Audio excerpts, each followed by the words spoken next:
नसतंय अशा भाजपला ठणकावून सांगायचं आहे, अरे तुमच्यात दम नाही, तुमच्यात मर्दानगी नाही, तुमच्यात हिंमत नाही.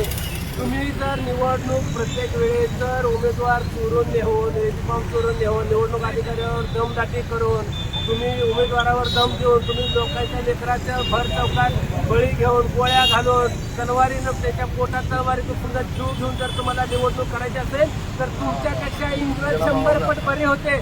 तुम्हाला लईच जर तुम्हाला सत्य भोगायचं नाही तर तुम्हाला नादानं एक काम करा, निवडणूक घाला चुलीत आणि तुम्हीच 50-100 वर्ष राज करा. तुमचा एकदा बोकात थंड होऊ द्या, त्याशिवाय तुमचं मन भरणार आहे. अरे मर्दासारखं निवडणूक लढा ना, मर्दासारखं निवडणूक लढू नका. लोकांच्या लेकराचा मारायचा बळी घेऊ नका. खरं तर या महाराष्ट्रातली पोलीस खरंच एक नंबर आहे, ती नादच करायला त्यांचा, पण त्यांची देखील जबाबदारी त्यांचं देखील कार्य खरंच यांनी पोलिसांचा हात बांधले तर भाजपचं गृहमंत्री मुख्यमंत्र्यांनी पोलिसांचा हात बांधले तर पोलिसांना काही करताही नाही आणि याचा फायदा घेऊन यांनी डायरेक्ट विरोधकांना संपवण्याचं काम चालू केलेलं आहे. मला या माध्यमातून एकदा सांगायचं, या पोलीस प्रशासनाचे हात मोकळे करा.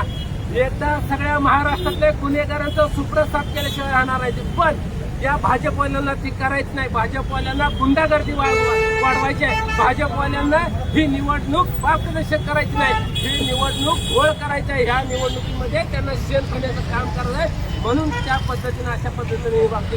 माझी या माध्यमातून थेट देवेंद्र फडणवीसाला विनंती आहे, अहो देवेंद्र फडणवीस साहेब, अहो तुम्हाला कुणीतरी चांगलं म्हणतंय का? अहो ती कष्ट ओरिजिनल जी भाजप होती ना, ओरिजिनल त्यांनी जीवाचं रान केलं, रक्ताचं पाणी केलं. हे भाजपच्या कार्यकर्त्याच्या घरावर तुम्ही नांगर फिरवला आणि भ्रष्टाचारी लाखो करोड रुपये भ्रष्टाचार केलेल्या माणसाला मांडून घेऊन तुम्ही बसून शिक्त देण्याचं काम करताय. अहो तुम्ही तुमच्या स्वतःच्या भाजपवाल्याचे झाले नाहीत, तुम्ही स्वतःच्या तुमच्या भाजपच्या कार्यकर्त्या झाले नाही. तुमच्या कार्यकर्त्यांनी जीवाचं रान करून भाजप वोट केलं, त्यांची तुम्ही घरं उद्ध्वस्त करायला निघाला. तुम्ही बाकीच्यांचं तर काय करतात?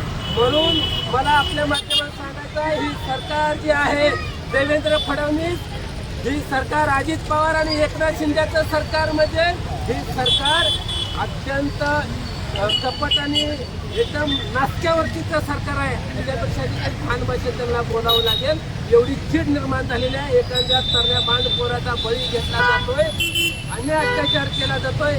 ही सरकार खरंच इंग्रजांपेक्षा वाईट म्हणजे वाईट आहे. या सरकारच्या मनगटात ज्ञात नाही. यांनी आता सरळ 100 वर्ष निवडणुकीत लावून त्यांचा बोका थंड होत तर त्यांनी सत्ता भोगत बसावं.